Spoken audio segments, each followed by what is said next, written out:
The May 19th meeting to order. If you would stand for the pledge, please.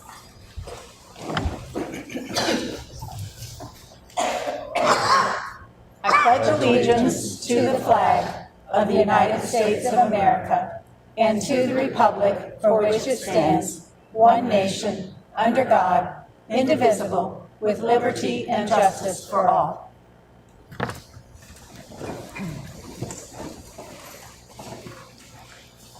Would you call the roll, please? Mr. Ward? Yes. Ms. Regola-Dye? Yes. Dr. Bennett? Yes. Mrs. Getzman? Yes. Moving on, I would entertain a motion for the approval of the April 22nd regular meeting minutes. So moved. Thank you, Ms. Regola-Dye. A second? I can second. Thank you, Mr. Ward. Were there any corrections? Hearing none, would you call the roll? Ms. Regola-Dye? Yes. Mr. Ward? Yes. Dr. Bennett? Yes. Mrs. Getzman? Yes, motion carried. Moving right on to accommodations and communications, Mr. Cedar. Good evening, everyone. Welcome. I know you're here for just an exciting board meeting, or well, maybe other things too, right? So we do have two real neat accommodations and communications, and that's really the crux of the meeting. Other than the business portion, following these two sections, we'll have an opportunity maybe just to share with some of our retirees. We've got this really interesting looking cake over here. It's like cupcakes, but it's cake. Never seen such a thing. It looks like they just spread it all over, but we'll get a chance to spend some time with our retirees as well. First off, though, we had a really wonderful accomplishment. Joan Fithian, who has now been a retiree for 3 years and is loving life for you retirees, is a big part of Elks. And so they also do an Americanism in Government kind of an essay. And so we're blessed to have a real winner right here from Mount Vernon. And so, Joan, I'll let you come on up and you can introduce Anna, and she can share with us. You might need to turn that mic on there for us.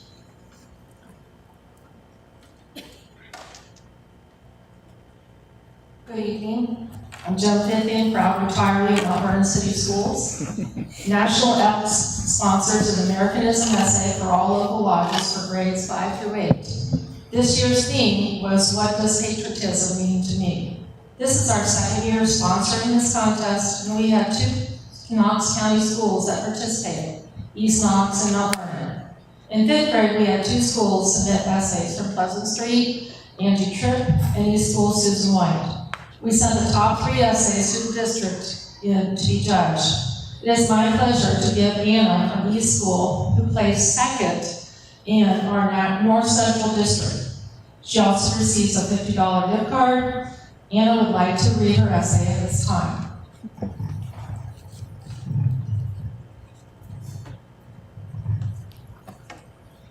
In 1998, 70% of Americans considered patriotism very important, but today that number is 38.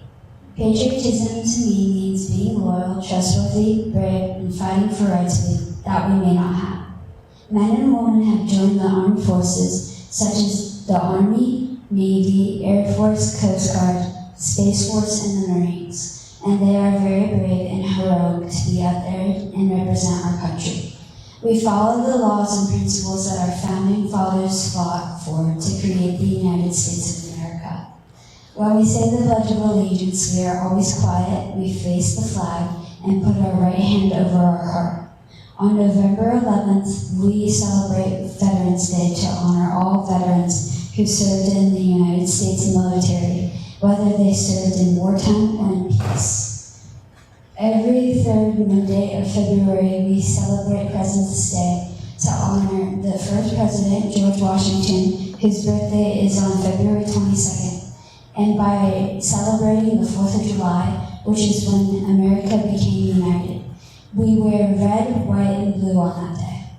All of the people are being good citizens by voting, volunteering, and helping others. By voting, you get the choice of who represents you. But if you don't, vote, people get the choice of who represents you. When you volunteer, you help the community, and it could benefit your physical health. Volunteering also benefits our ecosystem by cleaning trash and litter around our school and town. Patriotism also means justice and liberty for all, and freedom. You definitely don't want to live in a country where you don't have freedom and liberty. That also includes civil rights and free education. We need rights and free education. In conclusion, patriotism means freedom.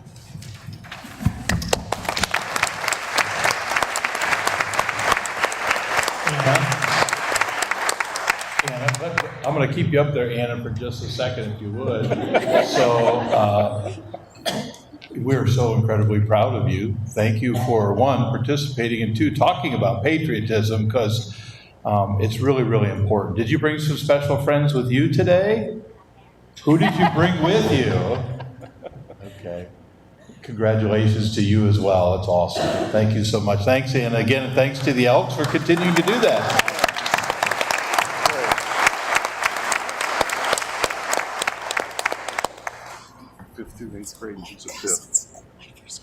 Now we get on to the retirement portion of the agenda for this evening. We haven't had a lot of retirees over the past number of years. We kind of have a spattering of 4 or 5, and all of a sudden we come upon a year such as this, and we're up to 14 retirees. And so it's a little bittersweet time for us here at Mount Vernon. A little bitter that we're losing some amazing staff, whether they're teachers or classified staff, but we're excited for you as well as you get to kind of take on this new chapter of your lives. So we've got a little PowerPoint. You sent us a picture, really just kind of sharing the number of years you've been here, and you have a presenter, someone who's going to go up and perhaps read a little bit about you. Retirees, once we're kind of done and you go up with your retiree, I do have a question. I'm going to ask you what I asked Anna, and that's who you brought with you today, because I know that your journey wasn't just done by you. There are people who stood beside you, so people you brought with you today. And then maybe if it's not in your kind of the speech or whatever, the presentation of what you're thinking of doing in retirement. Is that okay? All right, pressure's on. All right, let's go ahead and get started. First up, we're going to bring up Big George Eddie Bear, and Christy Grandstaff's going to join him. Come on up, Christy.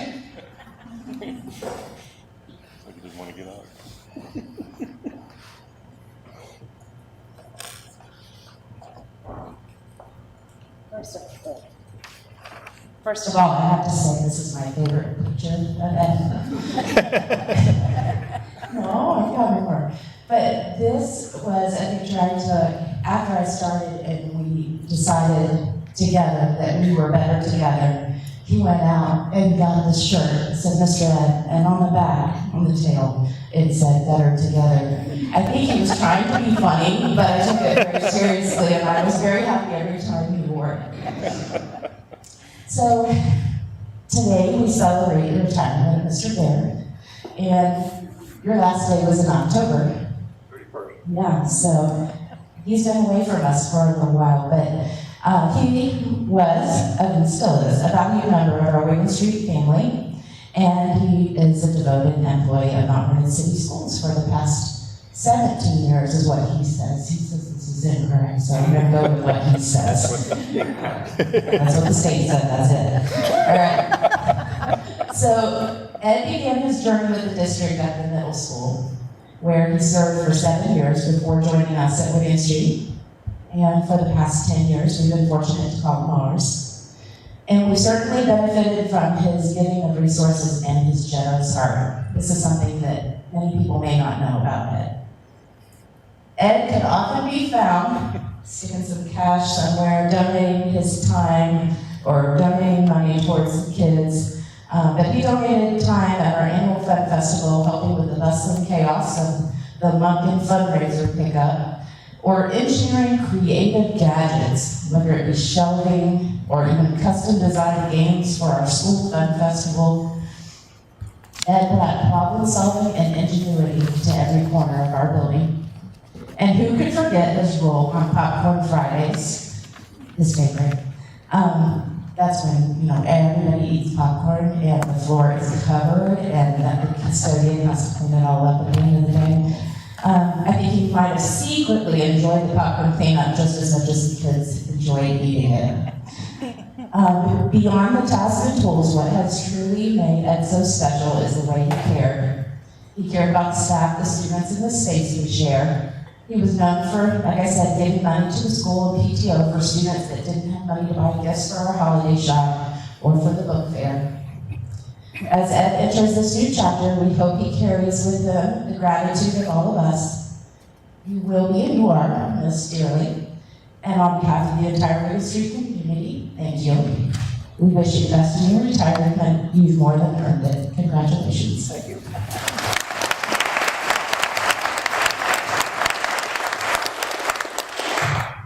Eddie, did you bring anybody special with you today? Just myself. Just yourself? All right, special. good. Well, tell us, what have you been doing in retirement?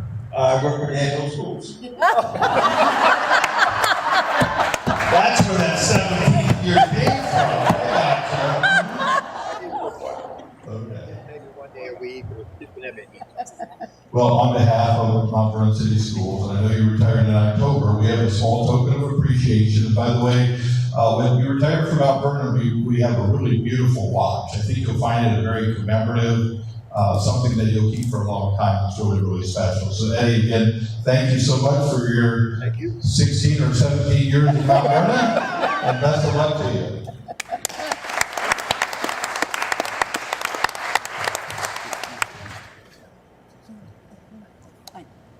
I guess next up is going to be Baker. So if we could have Bernie kind of come up. I know Bernie's ready to roast Deb, and Deb is so excited for this opportunity.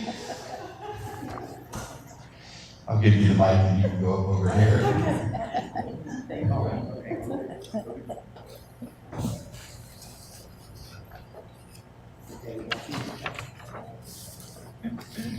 Good evening, everyone, and what a wonderful evening getting to celebrate retirement of these Mount Vernon City School employees. It's just a beautiful time in their lives. So I'm thinking about Debbie, and I've known her for a good 28 years, and we met here through our schoolwork, and she works through food service for Mount Vernon City. And I got to thinking, Debbie, how many lunches would you have prepared? It would be, I didn't actually figure it out, but it would be in the thousands. It'd be thousands and thousands of lunches. And I know, besides preparing lunches, Deb had such a wonderful work ethic. She was always there, always willing to help with whatever needed to be done. But most importantly to her, and what I noticed with Deb, was her rapport with the students, and it was so genuine and lovely to see. I know she could pick up on the students how they were feeling when they come through the lunch line. You notice sometimes you see tears, sometimes you see them so excited to tell you something, and Deb could always pick up on that.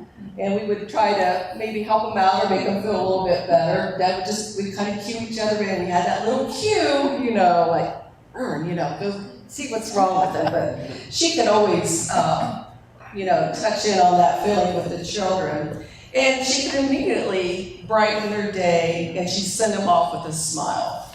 And she always tried to make lunch their favorite time of day. I mean, who doesn't like lunch? You're getting to eat lunch, and recess is involved, and a break from class and whatnot. And she'd always send them along their way and have them, if they were in a bad mood, Dad, you always brighten your day. I always noticed that about you. And it was so apparent. She retired in October of last year also.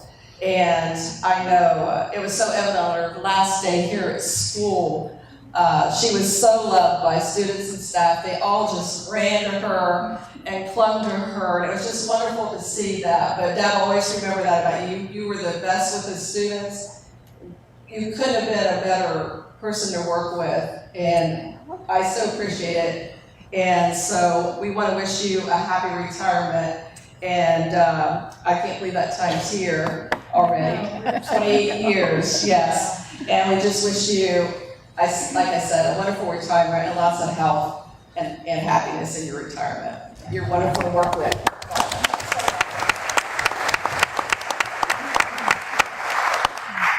So Deb, will you bring anybody with you tonight? You did. Who? Yeah, and one of my best friends. One of your best friends? Yes. So what have you done in retirement since October? Anything special? We live on a farm, so there's lots of gardening and flower beds, and you know what farm likes. Farm like it's like. But it's been fun, sleeping until 6 or 7. I think that is a perk, and most retirees will say that there are no more Mondays, is what I'm hearing, but it's a great picture behind. I know when Vernon sent that to me, I thought, wow, that's pretty special. So on behalf of Mount Vernon City Schools, we want to congratulate you as well. Thank you.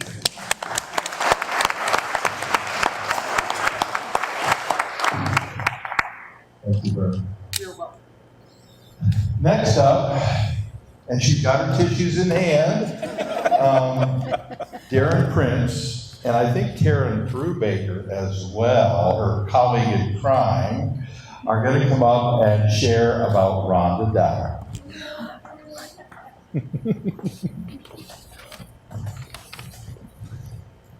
I have the distinct pleasure of welcoming Rhonda Dyer as we celebrate her retirement. I have to say this, the very first teacher communication that I got from a teacher at Mount Vernon was from Rhonda. I don't know if she knows this or not. She left me a note, and I'm not going to say exactly what it said, but it essentially said, "We are a school of great people, don't change anything." So I hope she can forgive me, because I did change a few things in the first year, but one of the things that I did change, which she was an incredible help to, was our Veterans Day celebration. And I can't tell you how appreciative I am to her, that whenever I went to her and asked her, she immediately said, "Yes, I will help." And ever since then, before I even asked, she said, "I'm already working on those things for Veterans Day. As a matter of fact, I've already been to Walmart. I bought all these materials and got the centerpieces ready." Rhonda, I love you. Thank you so much. But I could not do it justice to be able to say all the special things that need to be said, but your partner in crime absolutely can. But I will share this, that your very first year at the middle school was the year that it opened. And so Rhonda has spent every day in the same room. That room belongs to her. And it was an emotional moment for Taryn and I as we just began the interview process for a new person. Like just before we came here. Just before we came here. And I did tell Rhonda that I'm going to find some way that inside of her room I'm going to put a plaque somewhere in there, because that's Rhonda's room. And so I'll pass it off to Taryn. Unfortunately for you, I actually didn't cry today. So if my mascara starts running, just mind your business. I had to give a speech the other night, and I had already cried off all my makeup, so we were fine. But I did also print it in larger font so I could see it through the tears. Rhonda can't look at me. I won't look at her. I'm just going to try and get through it. Okay. Good evening, everyone. Today I have the beautiful but incredibly difficult honor of standing here to celebrate one of the most extraordinary people I've ever had the privilege to work with. My friend, my mentor, my daily dose of laughter, and the heart and soul of our art department, Rhonda Dyer. Rhonda and I have taught side by side for 17 years. 17 years of laughter, chaos, creativity, and more than a few, how did this become our life moments? From the start, Rhonda has had an incredible way with kids. She sees them, hears them, understands them in ways most adults never will. She pours her entire heart into making sure that every student feels valued, respected, and believed in. And somehow she still manages to balance all of that with a sense of humor that could brighten even the most stressful day. We weren't sure if I was going to say this next part, but I mean, you can fire her. She's already retired, so I'm going to say it. We've had more laughs than I can count. I mean, I will never forget the infamous pumpkin drawing incident, where a very innocent demonstration turned into, well, let's just say, accidentally uncomfortable. It was one of those moments where the kids had no idea what was going on, thank goodness. Rhonda sadly didn't either, and I had to tell her to get the pumpkins off the board.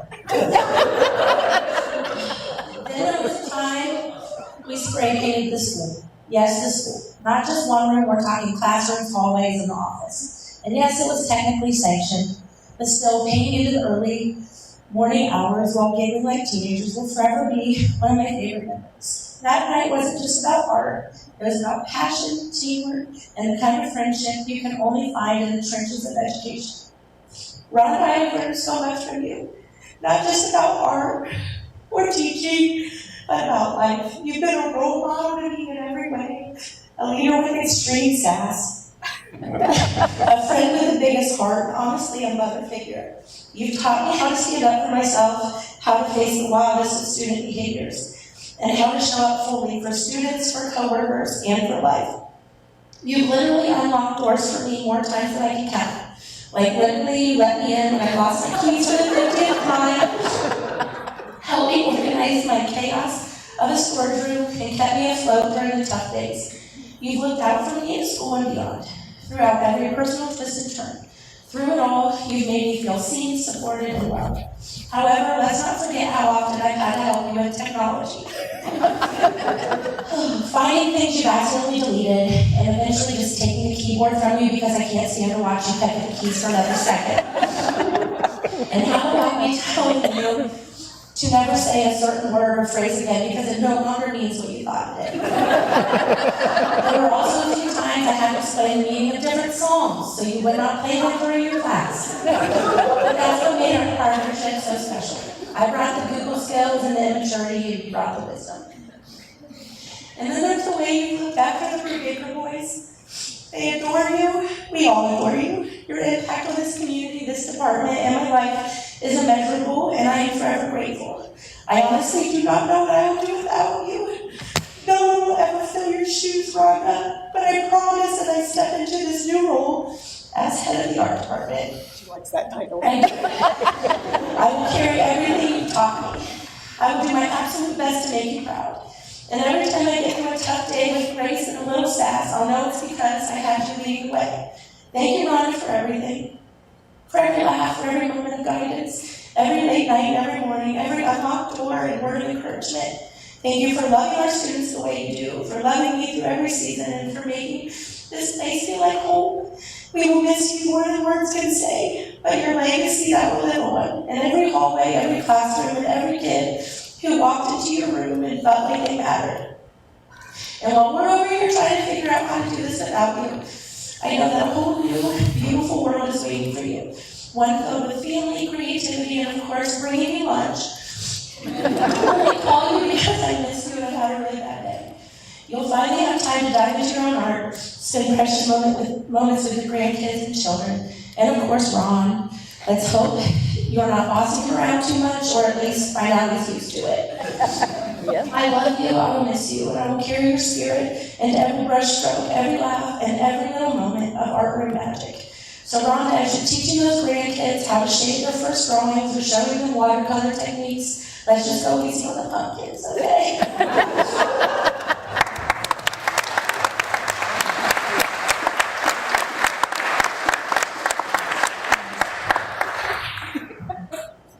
So Rhonda, where are you going?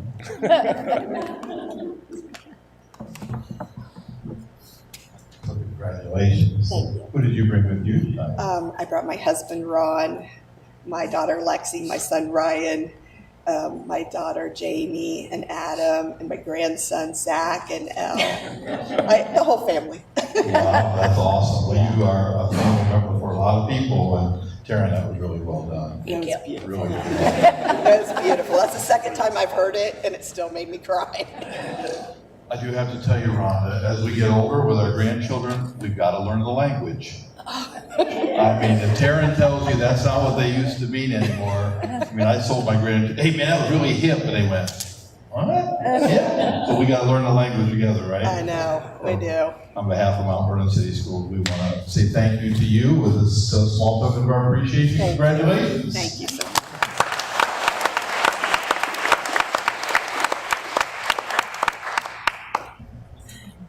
Very sweet. That's an artsy person. Next up will be Cindy Vernon and Harvey Watterson. So welcome. Should be a mic right there.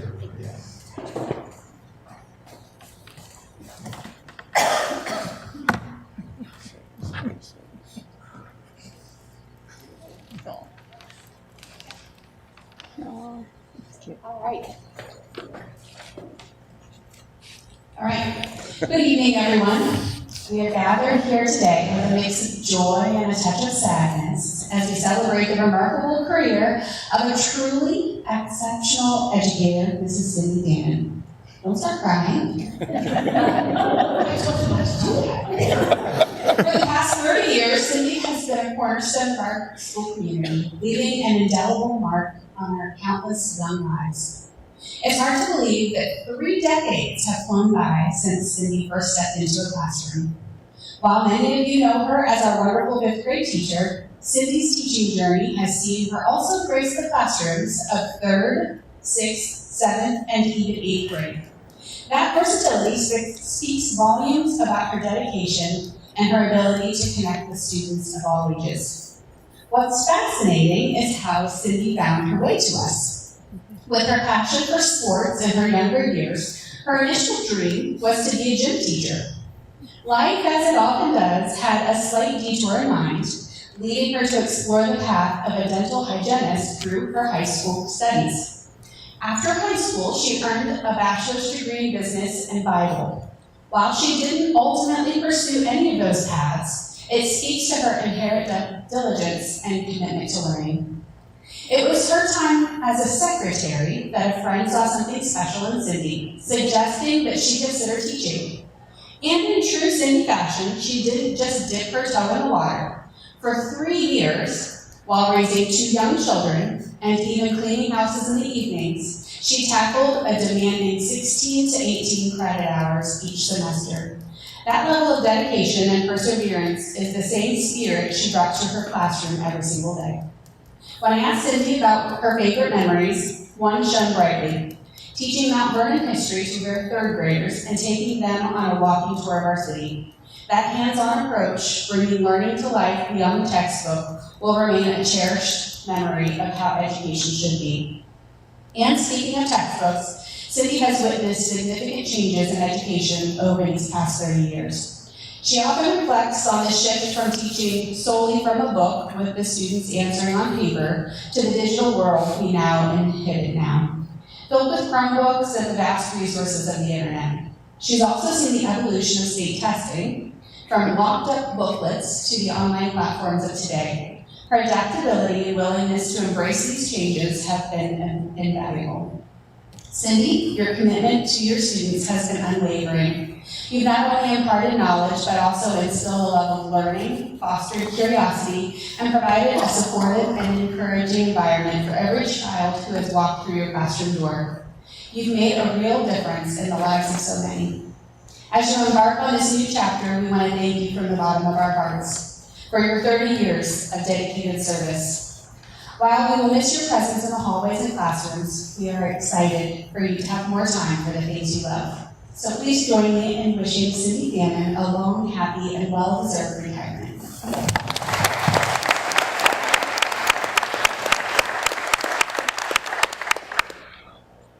Congratulations, Cindy. I think I know what you might be doing after retirement, but who did you bring away with you today? Many staff members.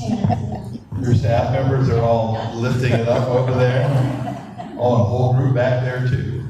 Obviously, you were very loved at East, and thank you so much for your 30 years. Besides that baby care sitting, any other plans in retirement? That's one of 7.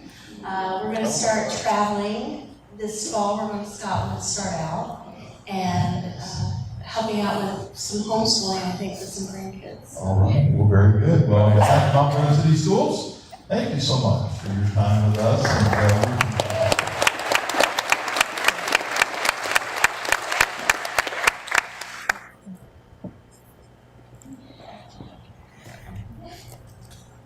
Next up, we want to celebrate Janet Jones, and Marty Ark is going to come up and do the honors.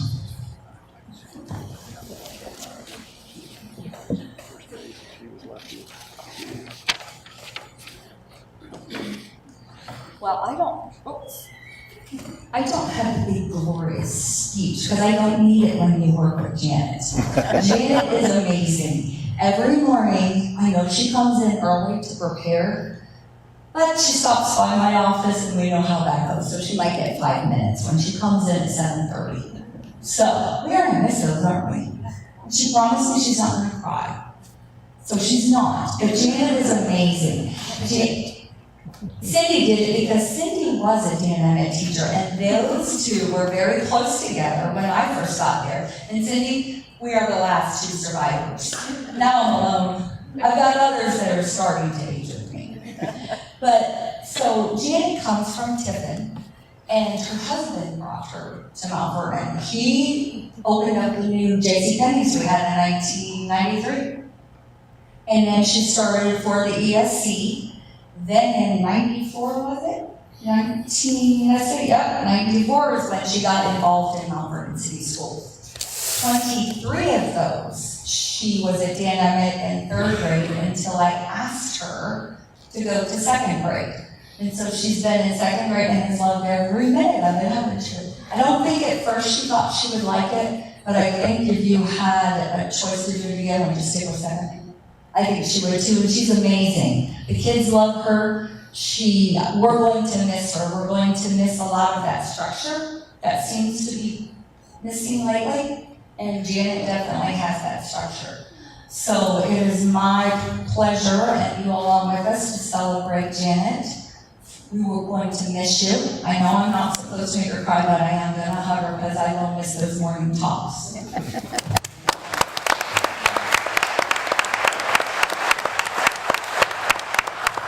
Congratulations, Jen. Did you bring anybody with you tonight? Cindy. She's still pointing at Cindy and some friends from Dan. Well, congratulations. So, any plans on retirement? I have a son getting married and some traveling planned.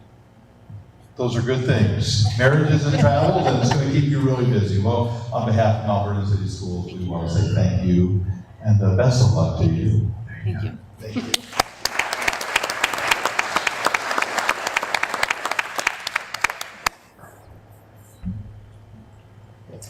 Next up, we'd like to celebrate Jennifer Miller, and Kathy Kassler is going to help us with that.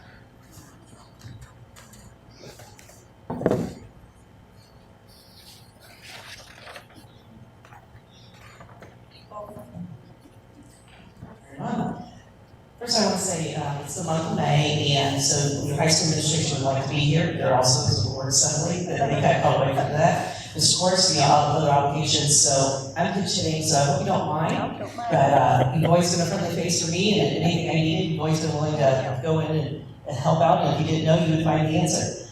These are the words that were given to me to help share and to help get us my send off. Jennifer has been a great value to students and staff at Mount Vernon High School for the past 9 years. Jennifer's willingness to take additional responsibilities above and beyond the description is what's going to make her very hard to replace. She wanted to be busy all the time, every minute of the day that she was there, so she didn't have books to process, lamination to run, a Chromebook to fix, or any other tasks. She took on to grab a feather duster or the vacuum cleaner and just went about it, everything that was needed. She's definitely going to be missed, and she's going to be a hard person to roll to fill. So we wish you well in your retirement. Yeah. Up to you. Thank you.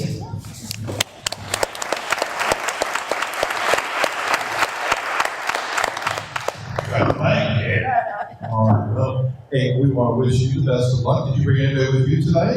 My husband Dennis. Dennis. We're both born and bred Mount Vernon, graduated from Mount Vernon as well. Nice. You got plans for her? What are your plans? We're going to closer to our kids. Where are your kids at? Our daughter is my master's attorney up near Akron, working for a firm out of Texas, and our son and his wife are in Cleveland. And he just took on a job coffee production, so he'll be buying coffee for his company. Wow, nice. So you're going to be moving up towards the Cleveland Akron campus. Yes. Good for you. I do have a question for you, since you're a librarian and love books. I need you to tell me if I have a problem. So I love Nicholas Sparks. He's more of a romantic guy, and I love spy novels. Is that weird? Now they go hand in hand. They go hand in hand. Well, good. Thank you. Well, on behalf of Mount Vernon City Schools, I'd like to say thank you and best of luck to you.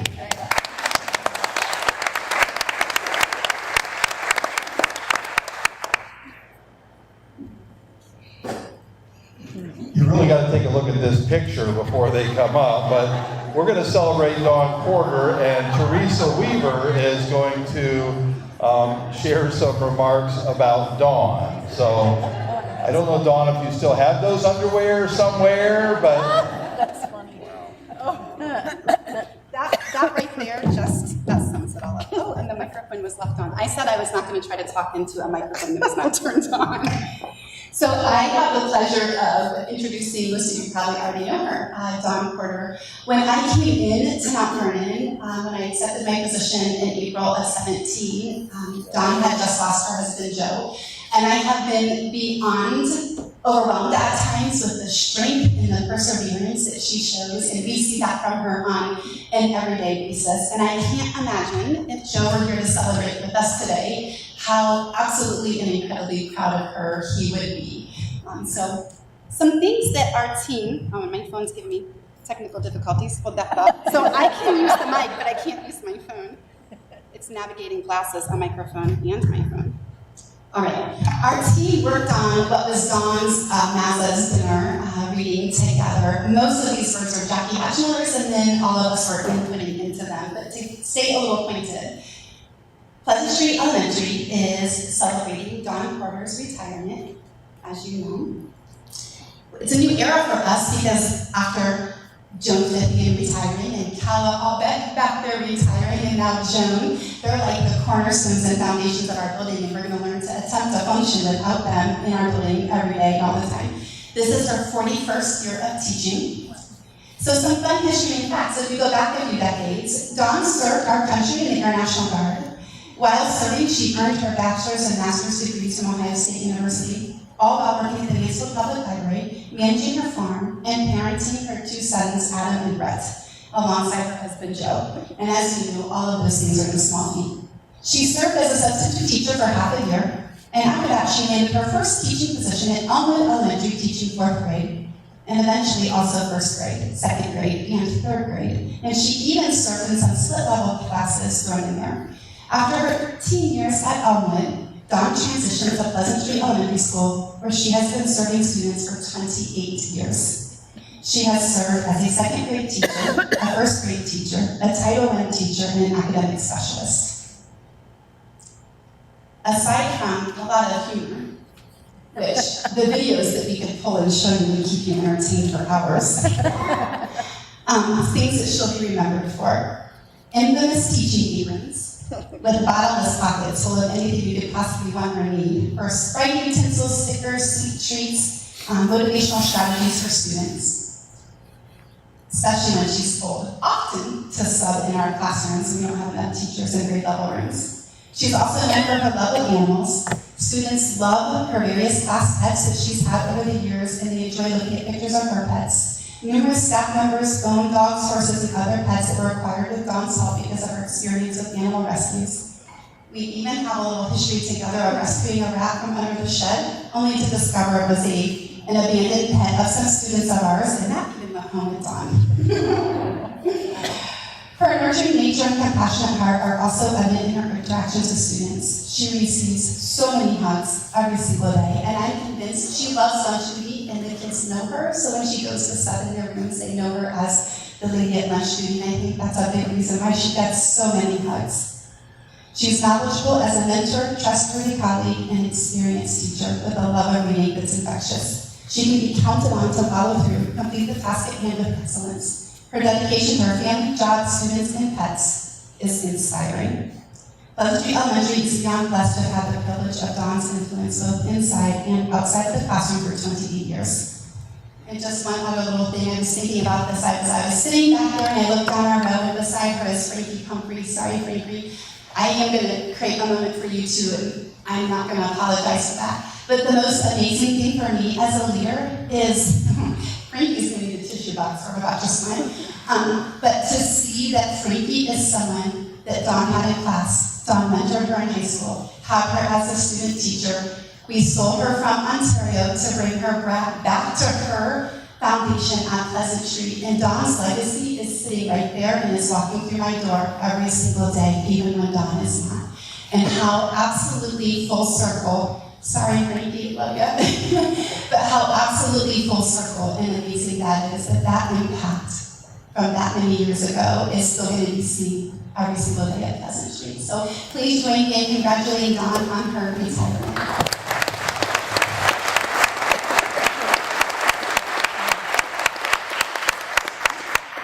On 41 years. Right. Wow. The amount of lives you've impacted in 41 years is amazing. Was there something that this, 41 years to do it that long, it's all about the kids, is that right? It truly is, and like I said, when my husband passed, I got to see them, get the love from them that, and my grandchildren live in Mansfield, so I saw my classroom kids more than them. It was great, yeah. I know we've talked several times, and I could always see that in you for sure. Did you bring anybody special with you? Just my fellow Your team fellow members, colleagues over there, yep. and your protege, and Right. some of that stuff. Right. So, plans in retirement? I'm coming back to Pleasant Street. Very small amount of time. Very small amount of time to come back. Well, thank you so much. And on behalf of Mount Vernon City Schools, we're so proud of you, and thank you. Thank you.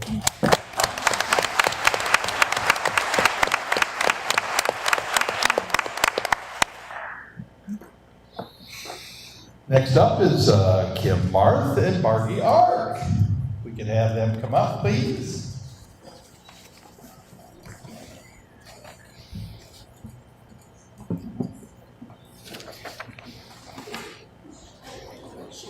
So we have another lot of years leaving Dana, so we're going to be hurting for a while. Because think of all the years we have. Just like, not to scare everybody, but you have about 90 years with the three of us triad. That's kind of scary, isn't it? But yes, Kim she's been in Mount Vernon, and actually her guest that's here, I'm not even going to talk about it because she has to do that with you, though. Okay. But I think it's in her blood, education. So she did start at Big Walnut, but their levy didn't pass. So fortunately, Mount Vernon was able to steal her at the middle school at 7th grade. She stayed there for 3 years, then she went to Columbia. At Columbia, I think you taught just 5th, wasn't it? And Title I, 5th. Well, then when she came to dynamic, what did I give her a workup? She went to 2nd grade, 3rd grade, 4th grade, 5th grade. And this is what happens when the state says, pre-K3. Because when your classes grow, the people like Kim get to grow up, and then back down. But I appreciate everything she has done. She's done an amazing job going to all those different levels. Think about all those standards and doing all those shifts. But she did get to have several students, a couple times. Yep, she did, so that's kind of a good thing. Kim, you've been 18 years at Dynamic. That's a long time too at Dynamic. 11 at Columbia, 3 at the middle school, 1 at Big Walnut. So you once again have 33 years in education. We are going to miss you. If you ever need a home decorator, you should see her classrooms, no matter how many shifts of rooms. People are like, can I have that? Can I keep that? Are you going to take that with you? Immaculate. Perfection.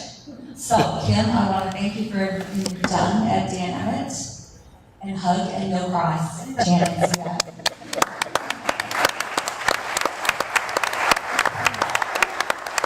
Congratulations, Kim. Did you bring some special folks with you today? Yeah. My dad is here. He was the reason that we came to Mount Vernon. He was the assistant principal at the middle school in 1974, and so we came from the Dayton area. So I grew up in Mount Vernon because he brought us here. So, and I have my friends from Dan Emmett back there. That's awesome. And my friend from Wigan Street. They're all family, right?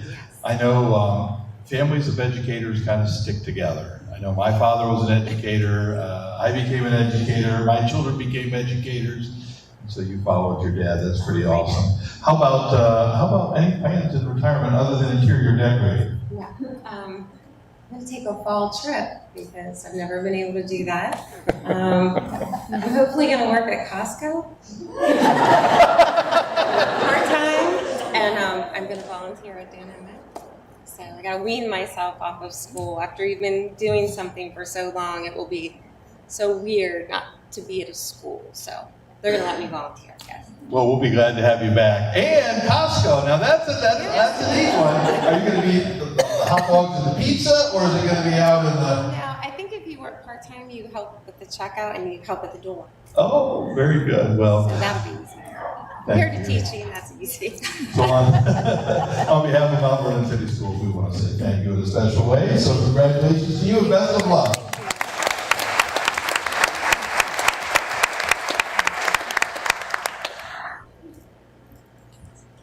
And then our last presentation for tonight is Tammy Serrata, and Andrew Thompson is going to share a little bit about Tammy.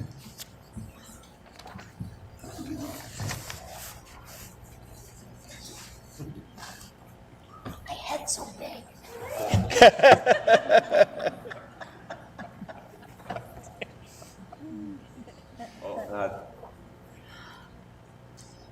Excited to be able to honor Tammy tonight and be able to share. I've experienced 7 of those 35 years of education with Tammy, and I know this is on her, but I do want to start with me, just with the beginning of this, because when I came to Columbia 7 years ago, it was my first experience being in administration, way in over my head. And I remember walking through the halls in late July, and Tammy was the first Columbia staff member that I saw. It was before the school year, either late July or first week in August, one of the two. But it was showing that she was dedicated to come in well before the contract said that she needed to be back, getting things ready to go. And so she was starting strong. And the theme of kind of what I want you to hear is finishing strong, as I talk about just kind of how she's finishing out her career. But when I got in there, what quickly became apparent about Tammy is she is a great, great listener. I went and I was trying to figure out, I was familiar with Columbia, having been a student there myself. My kids have gone there up to that point. So I was familiar with the building, but not necessarily how the ins and outs worked on the inside. And so Tammy was able to kind of show me around. But then as I gave some of my thoughts as a parent for the previous 2 years of just like our drop-off and pickup process, it got us talking about just some different things that maybe we could try.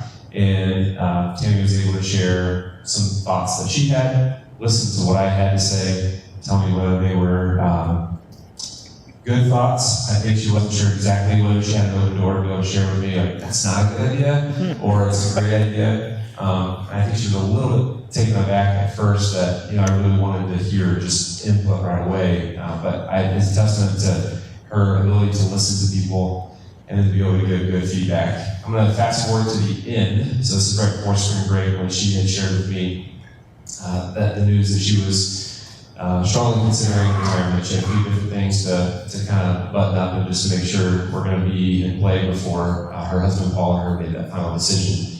But one of the requests that she asked me was not to share with staff until she was ready to be able to share with them. And that was fine. I wanted to honor that request, but the reason why is she wanted to make sure she didn't come across to staff like she was 1 foot in, 1 foot out the door already.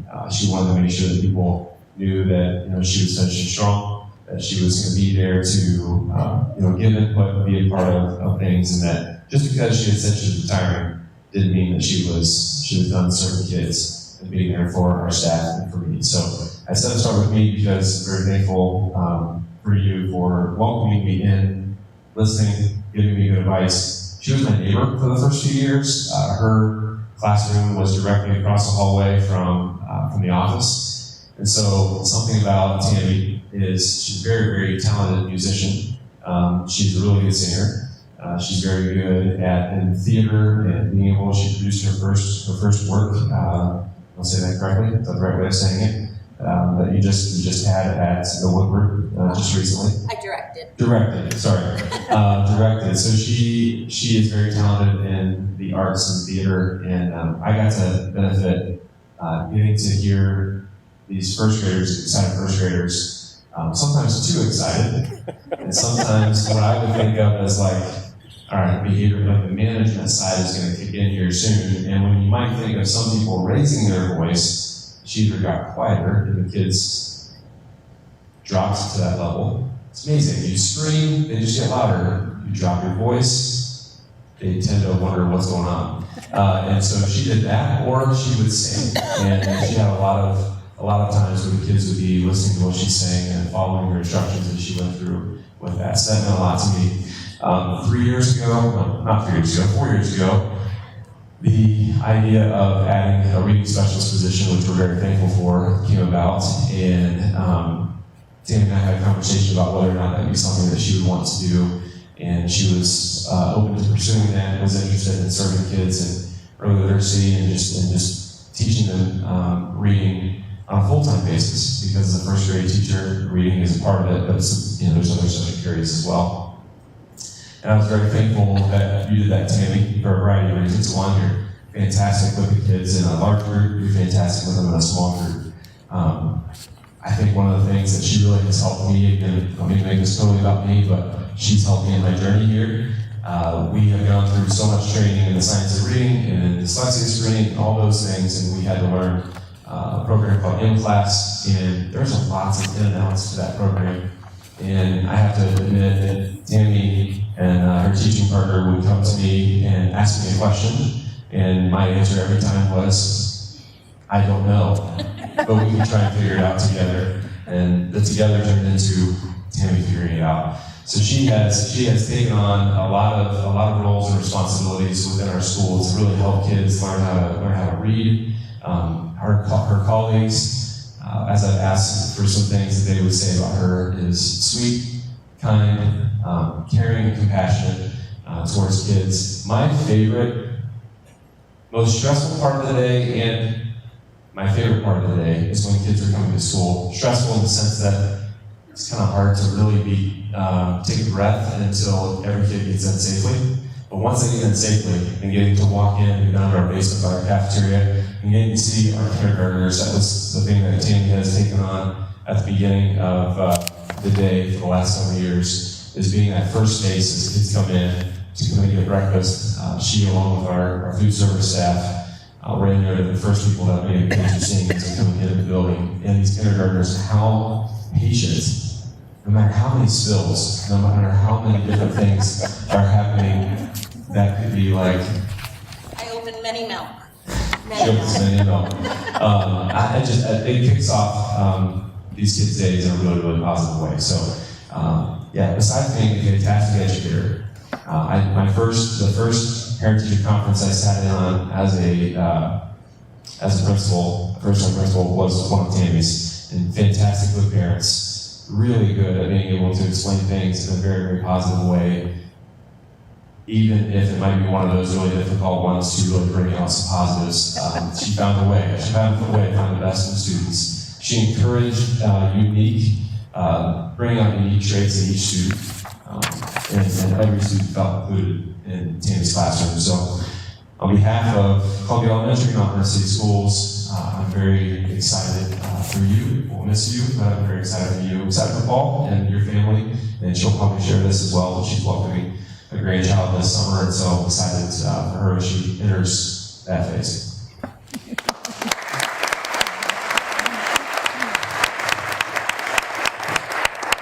Well, Tammy, congratulations. By the way, thanks for training Andrew. We appreciate it. So, did you bring someone special with you today? I brought the ball and chain. Ball, he's over there. So, how about plans in the future? Well, as Andrew mentioned, in July I'll have my first grandbaby. Her name's Poppy. I even know her name. Don't know the exact date in July yet. I'm going to take my first European vacation, starting off in Prague. So that is kind of exciting. Wow. Are you taking the ball and chain? I guess. It's his heritage. The Serrata is a Czech kind of thing, so we'll make sure we get to see his history. So, yeah. Well, again, thank you so much for your service to Mount Vernon and education. 35 years is quite a trip, and we certainly welcome you back anytime. Thanks again.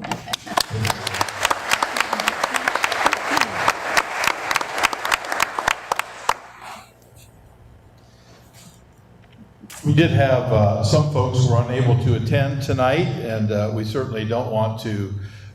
We certainly want to take a moment just to say thank you to them. And so I'll just quickly read a couple of these. Deanna Badger is retiring as a high school art teacher. She's been in the district for 21 years. Sandy Davis and Ellen Kaiser are both cooks at Pleasant Street. They're retiring. And I know they will be missed very much at Pleasant Street. 22 years for Ellen and 10 for Sandy. Mike Fuller is retiring after 40 years of education, 28 years here at Mount Vernon. He's coaching softball at the moment, and probably a reason why he couldn't be here tonight. And Davia Schultz. Davia, she did retire midway through the year, has been at Mount Vernon Middle School in East and served in the cafeteria there. And so we certainly want to recognize her. So let's give all of our retirees a nice round of applause.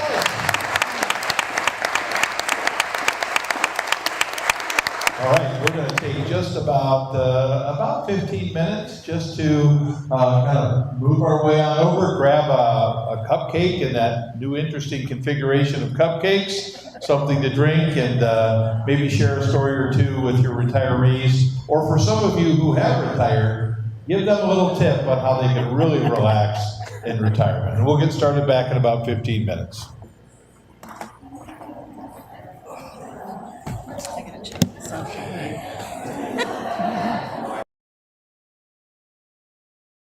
Everybody. Mr. Ward, you do not get to go.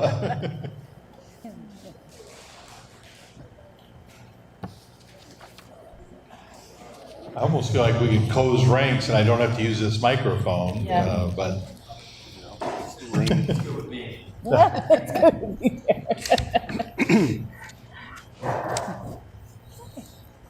All right, we will move on to reports and public participation. All right, at this time, we're going to turn it back over to To Darren. Dr. Prince and let him kind of take over the middle school report. Hey, I didn't start talking about it being on. I may have been the first one that made it. All right, so I have the distinct pleasure this evening to give a builder report in May, which is the first time that I believe that I have done that. And so we have a lot to celebrate at the middle school. But before I do that, we have a special presentation. So what you'll see behind me here, this is our vision for instruction, driven, real, personalized, and engaged. And the REAL stands for real world. And I have the pleasure of having a teacher in my building, Ms. Britt Sidrick, who is the queen of project-based learning. I've had people that will come in to interview with me, and I'll start asking questions, and they'll say, so I had this person who taught me at NVU, and she taught me about project-based learning, and she was so passionate about it. And yep, she's right down the hallway in 7th grade, and Britt Sidrick, yes, that's her. And so our students get the opportunity to learn from her, and we have a couple of those students that are here with us, and we're going to talk about History Day, which has been a staple at the middle school for a while. But as Mr. Cedar will say, unless you share with people, they might not know what's going on. So tonight, I'm going to have Ms. Sidrick come, Declan Steinmetz, Alexander White, to come to do a short presentation on History Day.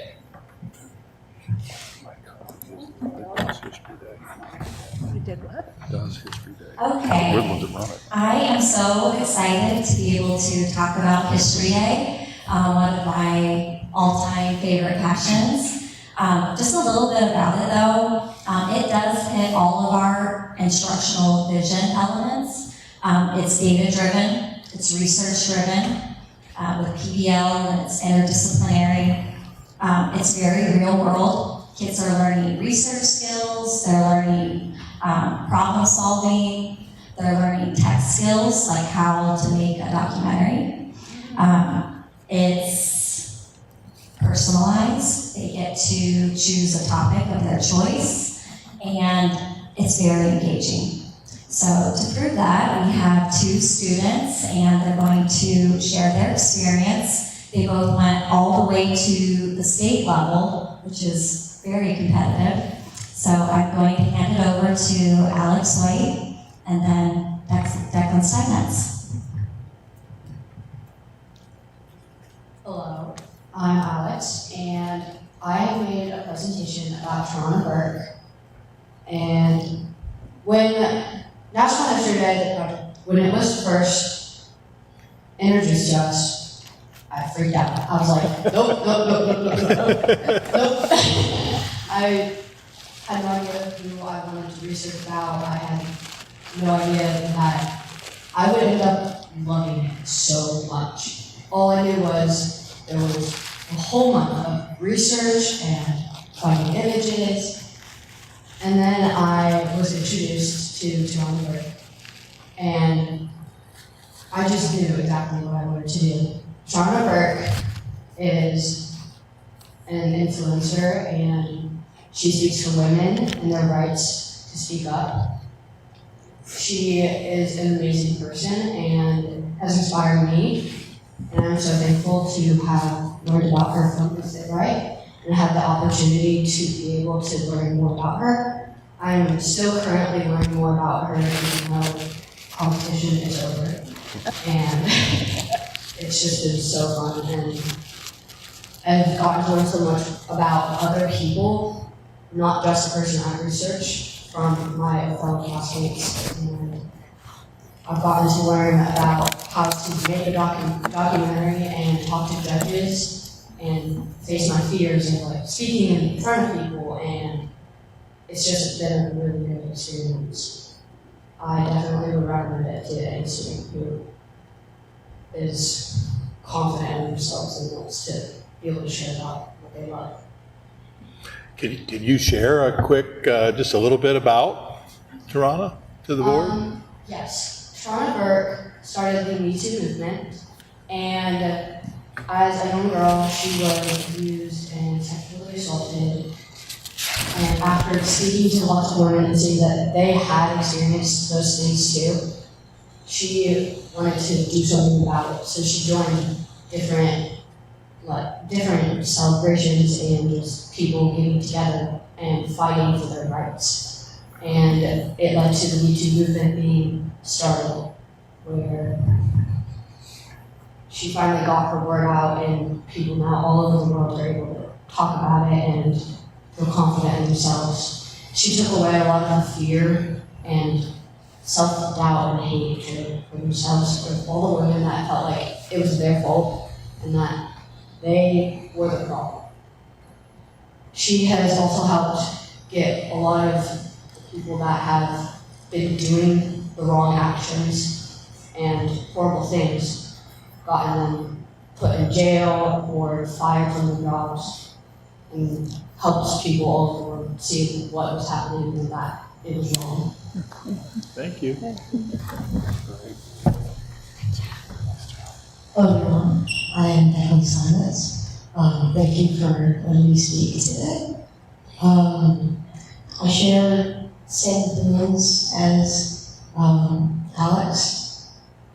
It was a lot of fun. It was a great experience coming to school every day and learning about somebody I enjoy.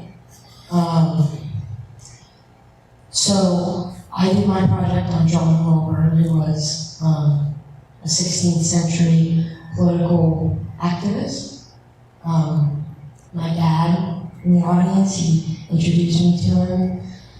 We both share a love of history, and we talk about it every morning, I'd say. It's just, yeah. We have a lot of fun doing that. It was great going to the competition and learning how to talk to judges and go through proper, I don't know how you say it, like, just like the way you say things. It was great. I recommend it to students who have a love of history, as me too, who just like,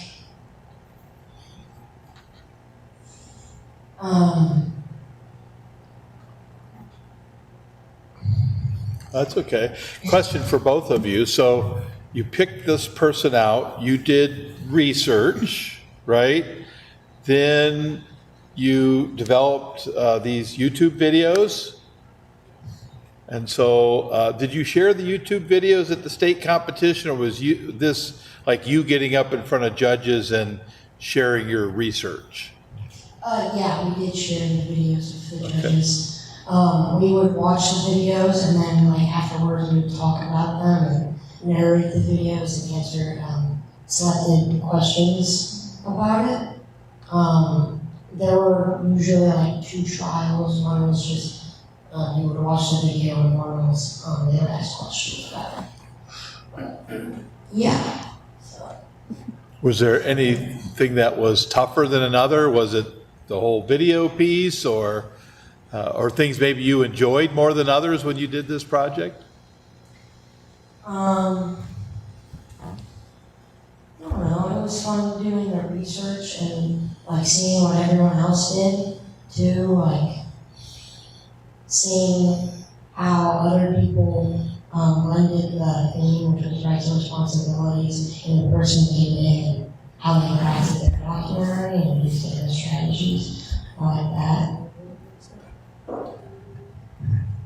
I really thought that, learning about the many people and just what they did, especially the people that I didn't know they existed, until finally somebody shared with me that this is who they are and this is what they've done. And it was really hard, honestly, finding pictures of my person from work, because she wasn't famous as a little kid. She was just a little kid. And so, like, we see her as a little kid, and, just another little baby, just pooping and crying, But, so that was a very big challenge. It was also very scary having to talk about your person in front of all these people. And so, it was a very good experience, though. I think it helped me become more confident in myself and be like, yeah, you can do this. Is this something, Britt, that they can do as 8th graders, or is a competition kind of? It actually starts at grade 4 Okay. and goes all the way up to seniors. You can work on it as an individual, you can work on it in a group, and there's not just documentaries, there's all different kinds of categories. We just really like including that tech piece, that they're getting those skills with the research. So these 2 did so great. They went to districts and represented us so well, and then advanced all the way to state, and again, just did really well that day. Very impressive. That's amazing. That's great. Congratulations. Any other questions, though? We love that, too. I'm assuming we can click on those links later and watch your... Yeah, they're both about 10 minutes. Okay. That's the maximum length you're allowed to have, and theirs are like 9 minutes, 59 seconds. Honestly, that might have been the Oh, my goodness. You gotta fit all the explanations and But yeah, they're linked on Okay, my great. YouTube channel, so you can watch them whenever. Thank you for that. Yeah, yeah. I can share this with you. You can take it straight from here. John, is this something that'd be on the website? Okay. We are very proud of you. Yes. Thanks for representing us. Opportunity to let us recognize them. And thank you, Mrs. Sebright. Thank you for mentoring. Survivors of domestic violence yeah. are warriors in their own right, fighting for their freedom and. Thank you. Thank you so much for sharing. So, Mr. Steer and I have been talking a lot about soft skills. Let me tell you what, there is no chance that I would have been able to do that when I was 13. No way. So, nice work. And so, project-based learning 21st century skills is something that within our school we really are really focusing on, and for next school year, it's going to be a focus of ours, is placing more emphasis on soft skills and what employers need in the workforce. So you'll see up here 110%, and I was a wrestling coach and a football coach, and it was often that I would tell my players that I wanted them to give me 110%. I asked that of my teachers this school year, and they delivered.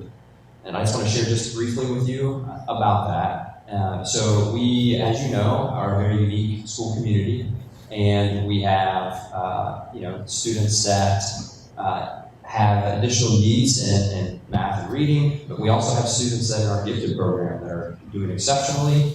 That sometimes the students that are right in the middle for us, we lose sight of a little bit. And at the middle school, it's the students, our elementaries are terrific at growing their students, and we've had some challenges coming into the middle school, continuing that. Some of that comes with the transition, but I also think a little bit of that comes from as you get into a bigger building and you're changing from class to class, that relationship that you get to have with that teacher is not the same as that teacher you might spend 6.5 hours with. And so this school year, I asked for the teachers to give us 110%, and that extra 10% was on those students that were in the middle. And so this school year, if you go to the next slide, please, this is just an example. This is an 8th grade math teacher where he selected 10% of the students. What I asked of them was, I will let you select the 10%, but I want you to focus in on the students that you think that you can make the greatest impact with, and that are somewhere on the Ohio State test score between 690 and 710. So what you'll see up here is somebody who selected about 15 students, and we got our scores back last week, and for this teacher specifically, you'll see on the right-hand side there, of those 15, he had 11 of them that passed, and a few of them you can see were up in the accelerated portion. And that was simply from building the relationship. So what the teachers would do is, these students didn't know that they were being selected as a 10%er, but they would meet with them regularly in order to set goals. And they do that with all students, but with this specific 10%, they were building a relationship further than what they normally would do. And if you go to the next slide, please. We also added a little bit of an incentive. So we built, I call it relationships and roller coasters, a little R&R. And we also think that while we have that intrinsic motivation, especially from the relationship that gets built, is when you get up to the middle school level, they've been taking the state test for a while, and we kind of figured, let's just bump it up a little bit for them, and we offered them the opportunity that if they were able to pass their assessments, that we'd take them to Kings Island. Actually, it was a big debate. It was Kings Island or Cedar Point, which in my household is a really big deal. Because I'm from Cincinnati, and my wife loves Cedar Point, and with our staff, it was the same way. And so this year we're going to Kings Island. Next year, I agree that we'll take it to Cedar Point. But we didn't want to just focus on passing the assessment. We wanted to also focus on kids who put in that effort and grow, also come to school. So attendance was a big piece, and then following our PBIS expectations. And we don't have the ELA scores back in just yet, but we do have the math scores. And if the ELA scores are similar to the math scores, we're going to have about 650 kids that are going to be eligible to go to Kings Island. So I hope Todd's ready to get those buses ready to go. So this is our math scores. And so what is unique to me is that you'll see, I asked them for 10%. And you can see there in 6th grade, which has traditionally been a focus point for us, that they jumped from 58% up to that 71%. Truly almost just that 10%. Down to 7th grade, they went from 62 to 67%. But what is I'd like to point out with that is this year's our first year for our changed math curriculum, where now in 7th grade they are taking a 7-8 compacted class. So a lot of those scores of our kiddos that are at the top end actually fell down into 8th grade, which you can see that, where they now went from 56 to 76%. And if I recall correctly, the state was at a 48% passing grade overall for 8th grade. So I'm incredibly proud. Now, normally I wouldn't say that, it's just a data point, but our teachers have worked incredibly hard within our building. And I know that they take it really personal, and so thanks for letting me share that. As a staff, we have decided that we want to take a look at how we provide feedback to our students and then also their parents. And so we took a look at a book called The 15 Fixes for Grades, and it has been a journey for us because it looks at what are the things that are common in education that distort the achievement of students. I thought a few times during our staff meetings we were going to come to blows as educators. One of the important things that they wanted to talk about was providing a 0 for a student if they don't turn in work, or maybe they decided that they were going to cheat on an assessment. There are varying opinions, and after we were done having the discussion, the point was that if we provide a child a 0 for not turning in work, then they don't get an opportunity to show us what they know. And so let's work through that and make sure that our students always have the opportunity to show us what they know. And that's just one of the 15 fixes. And moving into next year, the work that we will do is, now that we have some background, we're going to work on what are going to be the expectations, what's ideal, and then what are the things that we can live with to make sure that we're providing students and their parents an accurate reflection of what their students know and are able to do. Slide, please. And I have to share always a little bit about our PBS program. So as you know, that in the past we've been able to earn the Bronze Award, and that is focused on Tier 1, which is the whole school community. And we decided to take it to the next level and really focus in on Tier 2. Next slide, please. And so with Tier 2, it's more of a targeted approach on how we can meet the needs of students, that Tier 1 expectations aren't necessarily meeting their needs. Next slide, please. And so this is our Tier 2 intervention slide. It's a reference guide. So on the left side, you see our targeted interventions that we offer at the middle school. Some of them that you've heard from before, and others are new. So we do have a new Center room this year. We have our Big Sit program, which we presented on before, which is where our high school students come and meet regularly with our middle school students. We have a whole body wellness class, a new program, football mentorship program, where our students, that if they are struggling a little bit with behavior expectations, we get them hooked up with Coach Weber, and they get to have some after school time together, just learn about expectations, not just in the school, but outside of the classroom. And so you'll see the check marks that go across there. Our PBS committee has done a terrific job this year of really focusing in on the students that are at the high end of our referrals. Are we meeting their needs? And using this checklist to say, are they involved in any of these programs? Next slide, please. A key indicator of whether or not your Tier 2 program is working is chronic absenteeism. And I'm happy to report that the state would like us to drop by 1.25%, and we are currently at 3.5% down on chronic absenteeism. So our kids are coming to school, and when they come to school, they learn, and I honestly feel that school is truly the best place that they can be to get us the help and support that they need. Next slide, please. And so we are applying for the Silver Award for the first time, and we are very hopeful that will come back. But regardless if it doesn't come back, our staff has put forth an incredible effort. And next year, our focus will turn to our Tier 3 support. So I'll look forward to providing that to you next year. So that's what I have for you. Thank you for letting me share with you. Thanks. Thank you.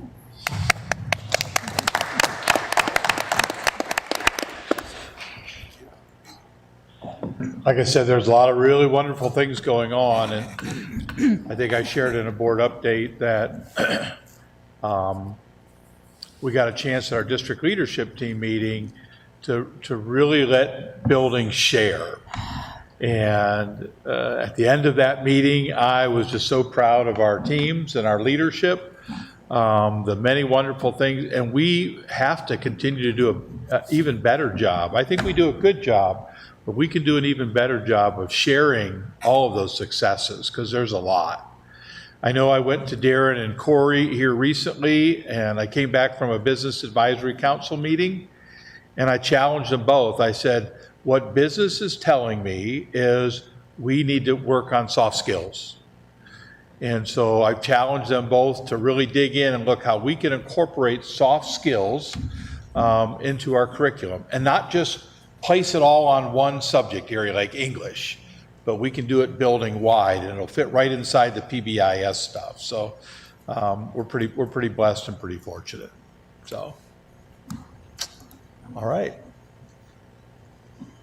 I guess we're at this point, Ms. Getzman. I did not see April, but Mike, anything tonight?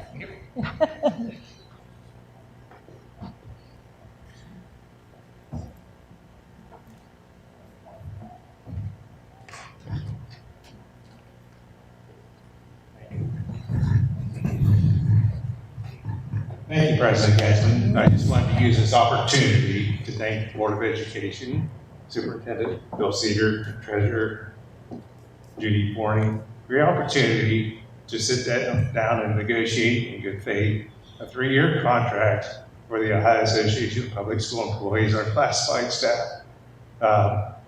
We ratified our contract on March 11th.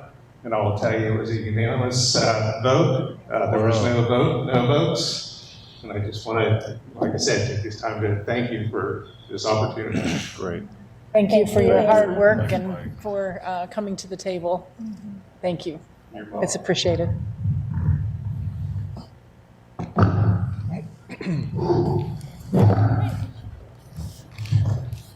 Did you want to say anything, Jessica? Jessica's good. Jessica, I'm sorry. No, okay. All day. You're all good. Okay, this is your chance. We'd love to hear from you. All right.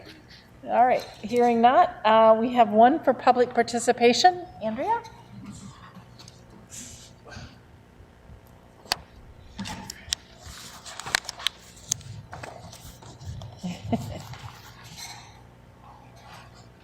I'm Andrea White. I have 2 children in the district, one in 8th grade and one in 11th grade. And this is a tough act to follow, Mr. Prince. That was building a report. But I did want to say thank you specifically to the middle school track coaches. My daughter joined middle school track. It was her first experience in organized sport. She's an 8th grader, and she had a fabulous season and experience with all 5 coaches. So I want to give a thank you and shout out to Coach Shelley, Coach Burris, Coach Netter, Coach Boone, and Coach Airbrand. They helped. Obviously, they did the coaching for the team. It's a lot of work to have that many students and commit that much time throughout the spring season. It's pretty amazing. But they coached those students through nerves, through injuries, and helped them make decisions about what they're going to do. They just had a very good season, so thank you so much to those coaches. Thank you. Thank you. Thank you for sharing that. Yes, absolutely. Had a chance to see Andrea periodically at track meets, and up until maybe the last 1 or 2, the weather was maybe frightful. As you can only imagine, track meets tend to be quite interesting, but we are blessed to have some wonderful track coaches, and actually, more importantly, our students always represent themselves so well, and we compete so well. I think we're competing in this conference, and from middle school to high school, and so. Yeah, absolutely, absolutely.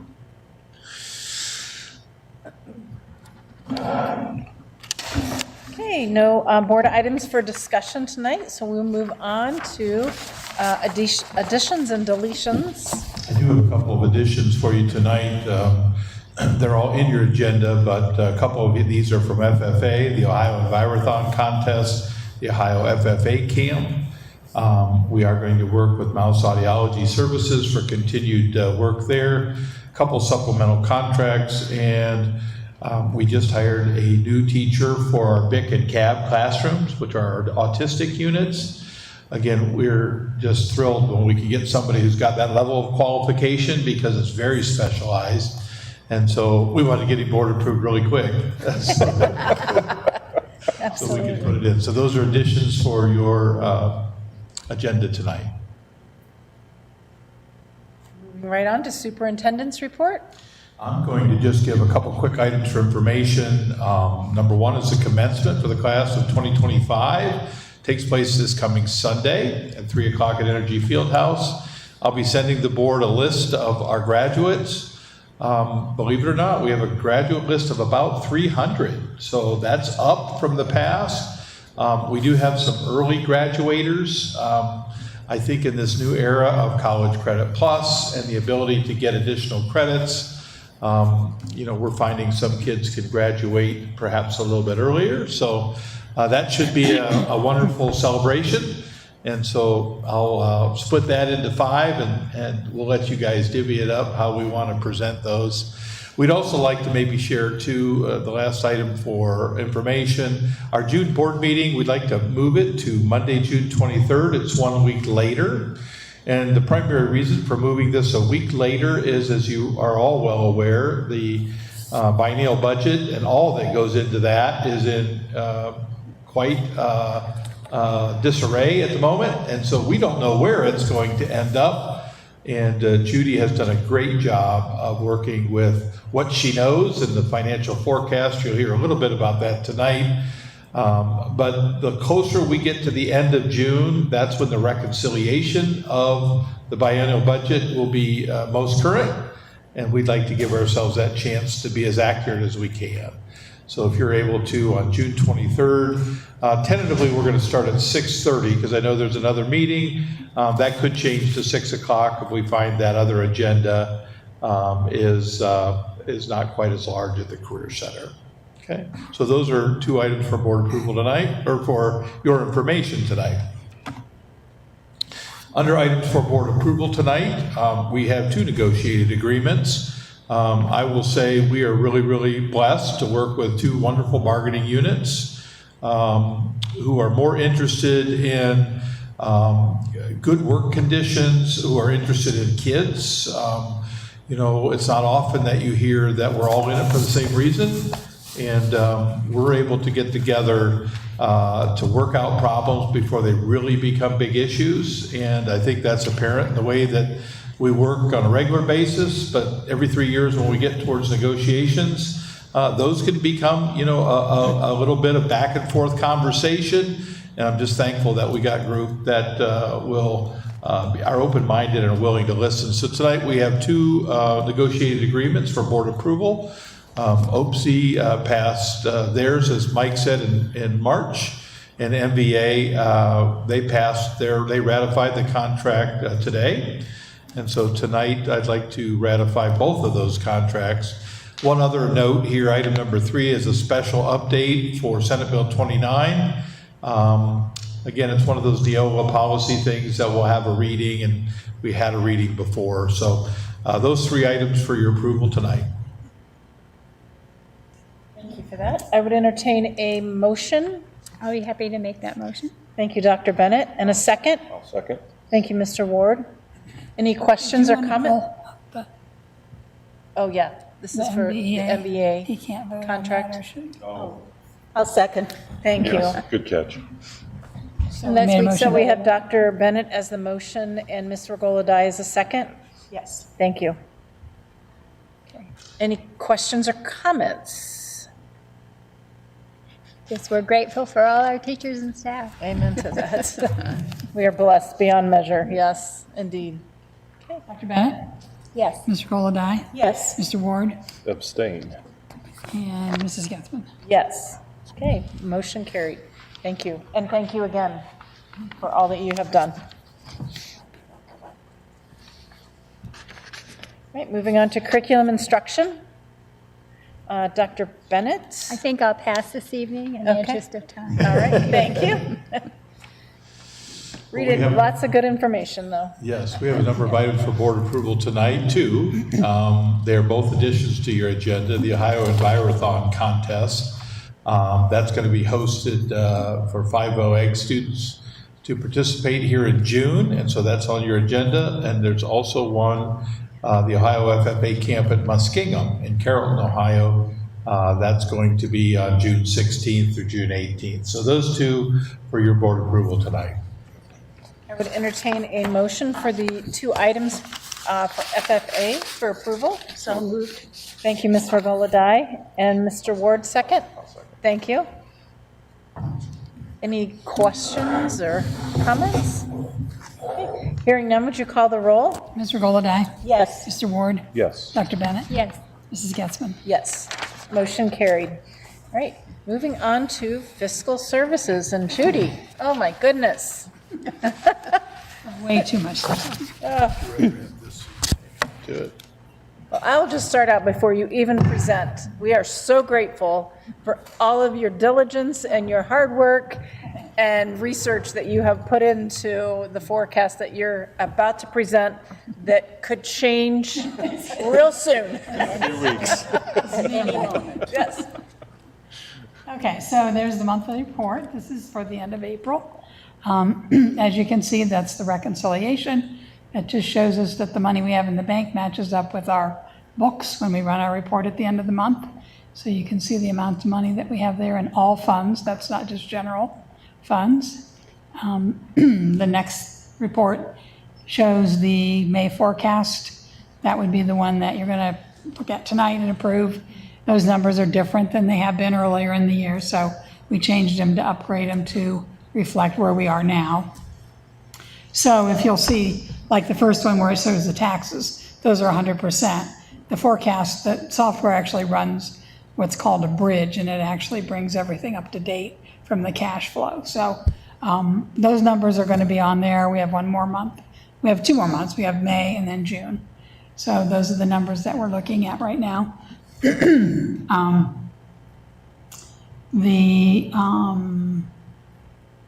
was going to point out something there. Oh, the other financing sources. I had to look that up because usually it's a little bit higher than that. And those are refunds from prior year expenditures, and those just vary. Like if somebody returns something, or there's an overpayment, or we get a Medicaid reimbursement, it goes in that category. So that's different all the time. We did have to increase on the supplies and materials. The cost of everything was much higher this year. So we have $2 million in there now. We've spent $1.8 million. I think by the time we finish the school year, or the fiscal year, we'll probably be closer to the $2 million, which is substantially higher than we thought, but the costs were higher, and we did put the textbook adoption in there for this year, which was about $500,000, so that's why. So you can see that our expenditures are about 45 million, and our revenue is about 50 million. So that's a good reflection there. That's our interest. 757,000 year to date, end of April. We have 2 more months to go on that. This is the breakdown of what funds those are posted to. And then this is just the report that shows all the funds that we have, all the cash balances, all the encumbrances. Interesting, if you scroll clear up to the top, if you look at the general fund, it's the end of April, almost the end of May, and we still have $3 million in encumbrances. That's because we have to encumber high amounts for certain things. So, but my goal always is, and the girls in my office laugh at me, but my goal always is in the general fund to have that down to under 100,000 if we can. So we have to close out all the purchase orders. So, and the rest of the reports are basically just the revenues and so forth. I love this screen. This is really nice. I can see it a lot better than the phone. As I said in my email to you, rather than give you 3 or 4 different versions of this, depending on what the Senate does, what the House does, what the committee does when they get back together, what the governor does, we just don't know. So what I did was I created a forecast that has in it what we know. And what we know for this year is basically everything, because we know exactly what our revenue is, what our expenditures are. With this close to the end of the fiscal year, you have to know. But for 26, 27, and 28, that's where I was able to plug in things like we put in our insurance costs. We're predicting, or actually we're implementing a 5% increase in our health insurance for this year. Our health insurance fund is very healthy, but we increased it by 5% this year just to make sure that we're keeping everything under control in case we get some high claims in. The other numbers that are in here are the 2 contracts that you just approved and an estimate for because the only salaries and benefits for next year that haven't been approved are for the administrators, central office, and so forth. So there's some numbers in there just as estimates. So that's what's in there. None of the other things from the state, none of the other things where they may take money back when they collect taxes next year. None of that's in there. That's right, good or bad.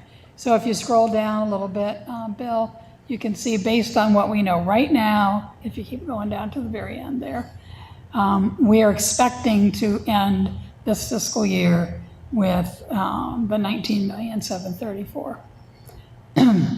And if you look at the next, I think I sent you this other report. Is there another report in there? Next. Yeah. Get out of this? Yeah. Yes, please.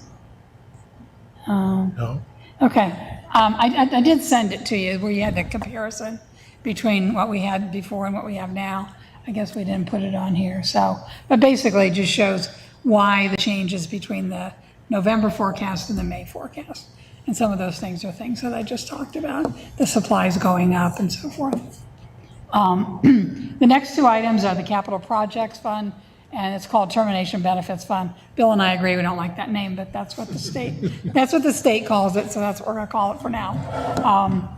The Capital Projects Fund, if you remember, when we met with David Conley a few months ago, we talked about any extra money or any additional money that we had in the general fund. We wanted to start putting it aside for maintenance, repairs, construction, those kinds of things.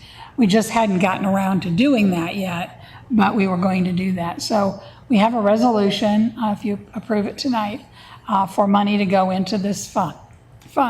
It's called an 070 fund, capital projects.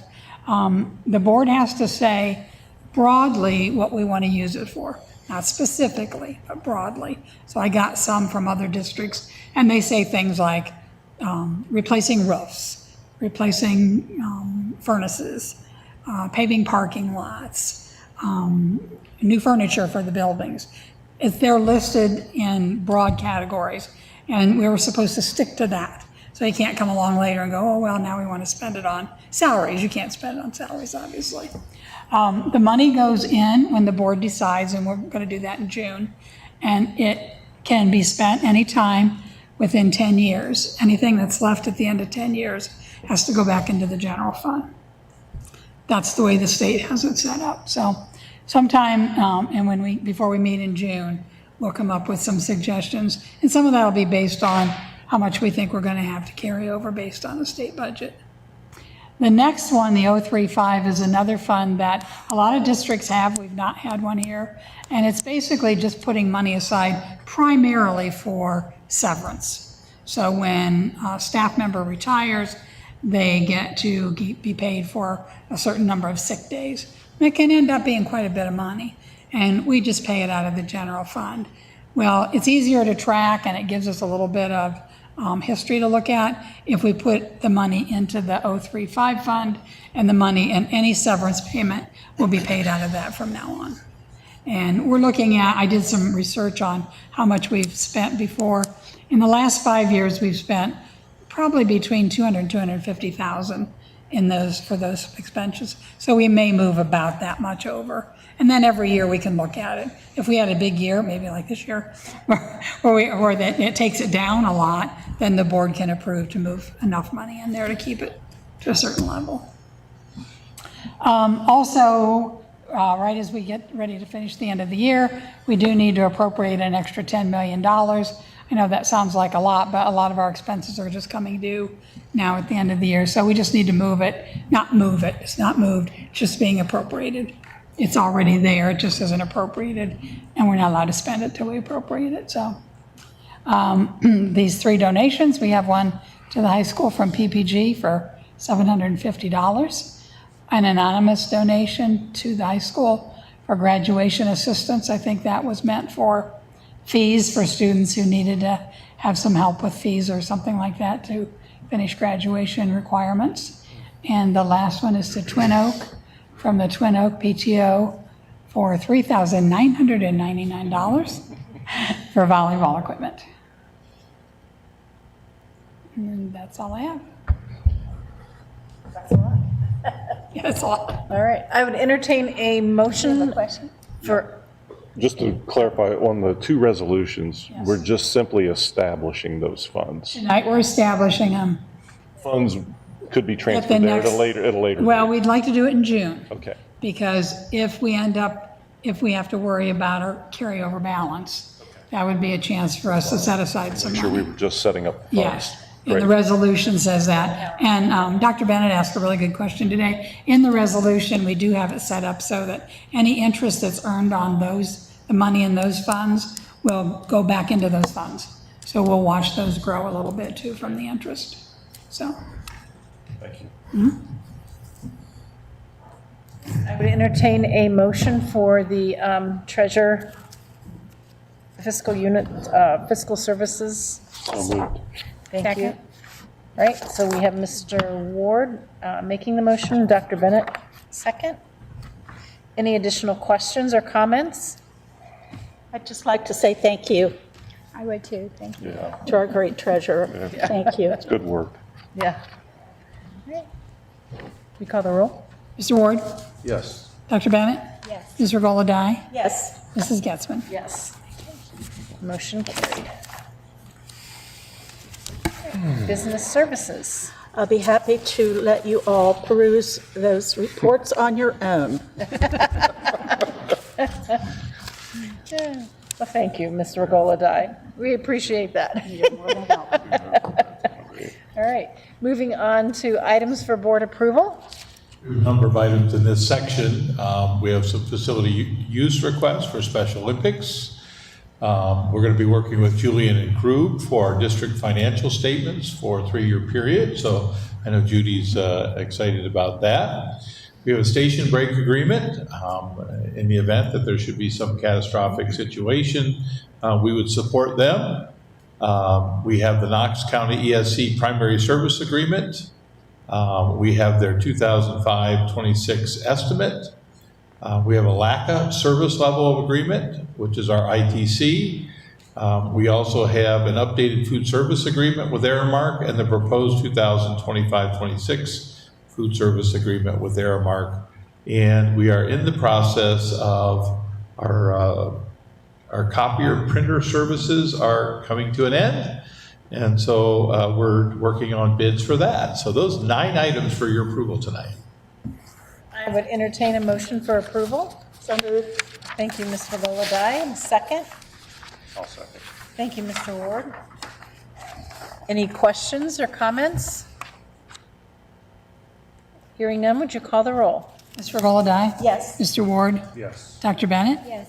Mrs. Getzmann? Yes. Motion carried. Thank you. All right, student services. No items for information tonight. 3 items for board approval. Number 1 is we're going to approve the graduating class of 2025. It looks like on this most recent document, 306 students, pending completion of the Board of Education and state board requirements. Translation services, contracts, those are for folks who can help some of our ELL students, support them through their testing needs. And then an audiology contract for the 25-26 school year. Those 3 items for your approval tonight. I would entertain a motion for student services as presented. So moved. Thank you, Ms. Regola Dye. Second. Thank you, Dr. Bennett. Any questions? Okay, hearing none, would you call the roll? Ms. Regola Dye? Yes. Dr. Bennett? Yes. Mr. Ward? Yes. Mrs. Getzmann? Yes. Motion carried. Moving on to certificated personnel. No items for information tonight, but a number of items for board approval. The first is kind of finishing up with the 24-25 school year. We have the retirement of Rhonda Dowd, a couple resignations for track and intervention specialists. We do have the addition of a couple substitutes and a number of supplemental contracts.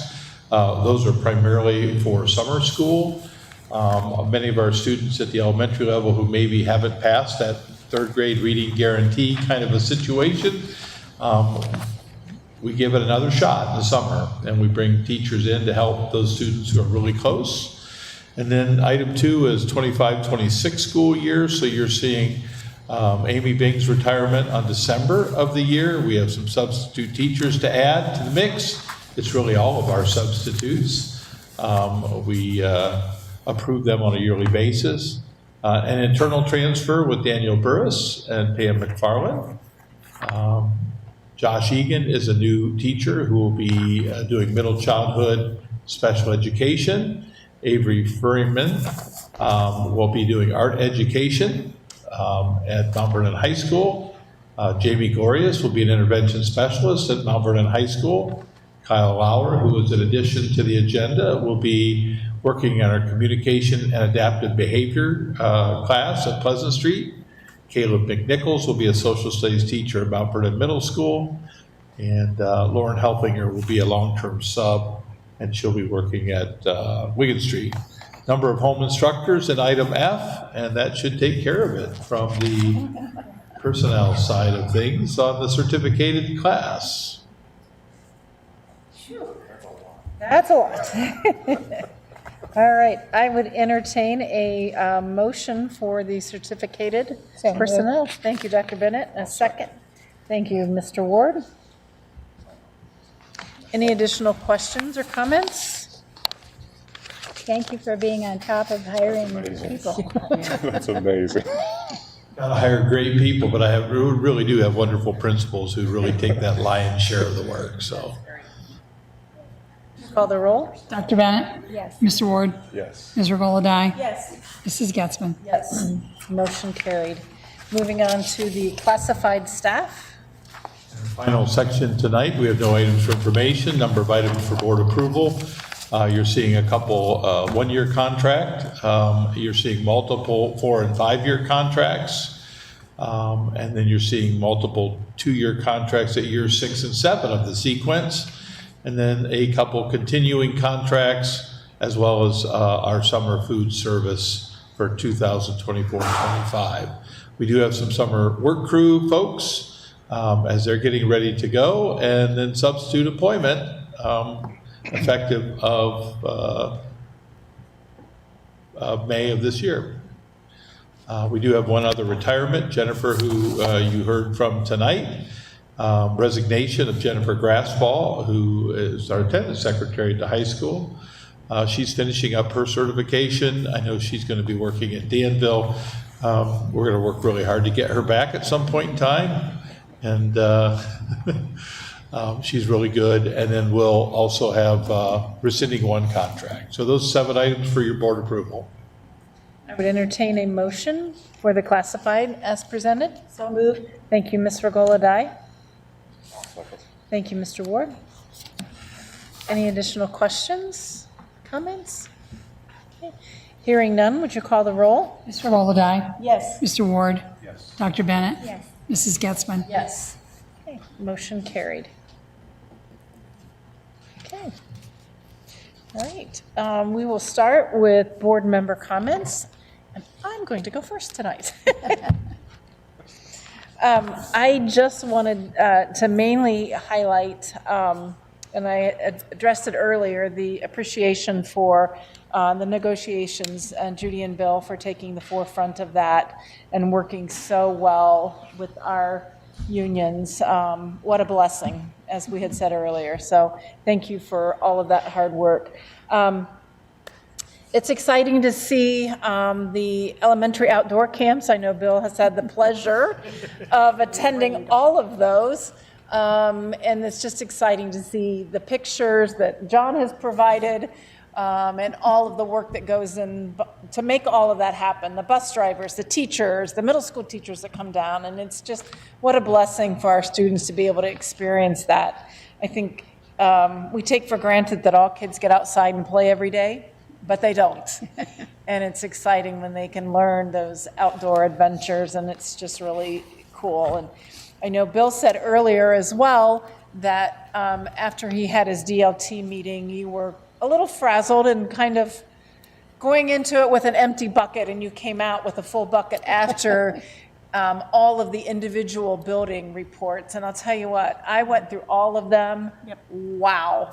I mean, I don't think people understand the success, the work that goes in to make our building so successful. I mean, reading through the PBIS and looking at the math numbers, and they are not, they did not hold back on things that they need to work on, the priorities, and things that they need to kind of really look for next year. And they celebrated their successes, as they should. And it was just, it filled you up quick once you started going through all of those things. So thank you for sharing that with us, because it is great to see. We hear the negative, and it's great to see all the amazing things that are coming out of our building. So thank you for that. I know we are getting ready for summer, and Mike's list is going to be full as they continue to repair and replenish and revitalize our buildings for the next year. So I just wish everybody a very restful and recharging this summer as we look forward to yet another year. And thank you to Darren for the middle school and sharing those successes, because it's wow, amazing. So thank you for that. Mr. Ward. Okay. There's a lot of things to be thankful for, hearing these reports, seeing these reports, and getting contracts done, and, allowing us to, forge ahead and, kind of re-energize ourselves this summer. But one thing, I'd be remiss if I didn't say it, the two young folks that came up and were talking about History Day, my organization is the one that runs History Day. So I see the other side of it. So it was really interesting. I was texting our CEO and said, hey, just in case your ears are burning, we're having a History Day discussion as we speak. It was just proud, because one of the things that, they have to learn in this process is to stand there with a microphone. And I know Mr. Prince was saying he wouldn't be able to do that. But, it's just interesting to watch the kids grow in these processes. And, and here we had two that made it to state. That's a big deal. So I just wanted to acknowledge that it's really nice to see the fruits of my other life showing up here in front of me at a school board meeting. So it just doesn't happen very much. So I really appreciate that. Thank you. Mr. Goladai. Thank you. I come tonight with such a sense of pride. When I began my teaching career, I never thought that I'd be here, sitting with these esteemed people and continuing working for the benefit of children. I am beyond proud of our staff and our children and what they've accomplished this year in and outside the classroom. I continue to be amazed. And it's thanks to our hardworking staff, administrators, and our community that we're able to continue to provide a great public education for children in this community. So thank you to all the people that support our great public schools, especially Mount Vernon City Schools. And congratulations to our graduates and our retirees. Thank you. Absolutely, yes. Dr. Bennett. I don't think Sorry. anything's I just really was thinking today about how grateful I am and want to thank all of the people who've invested in our young people and our students. And we have great teachers, and we recently celebrated Teacher Appreciation Week, and we're just so thankful for them. But above and beyond that, we have great staff who are dedicated and caring about our kids, and our administrators who run our schools so efficiently, and our two board employees, our superintendent and treasurer. There's just so much to be thankful for. And also I was thinking about the community and all the awards that our graduates, our recent senior graduating students have received, and how generous and caring our community is, and how blessed we are to live in Mount Vernon. I also was thinking about all the extracurricular events, and even what Britt shared with us this evening. Kids will never forget those experiences. That's where they really grow and mature, and I'm so thankful for all the people that invest in our young people after school in extracurriculars and clubs and sports, and also in music and the arts. We get to benefit as a community, to go to concerts, to see the games. It's just so much to be grateful for. And I also wanted to congratulate our seniors and our retirees, and to thank the parents for entrusting your children with us. It's a privilege to educate your kids. So thank you. Thank you. As the retirees were going through, I'm not a mathematician, so if I'm off, don't correct me. But just in those that we recognize tonight, almost 300 years of service. That's amazing. I mean, that's a lot of years to replace, and how blessed we are. And just the support they all had, I mean, from their own buildings, that says a lot. I mean, that right there says a lot. And it wasn't just putting in years, but great absolutely. service. So what a blessing. All right, we are moving on. We have a need for executive session this evening. Short need for executive session for the appointment and employment of staff. Okay. I would entertain a motion to go into executive session. So moved. Thank you, Ms. Regola-Dye. I'll second. Thank you, Dr. Bennett. Ms. Regola-Dye? Yes. Dr. Bennett? Yes. Mr. Ward? Mrs. Getzman? Yes. Motion carried.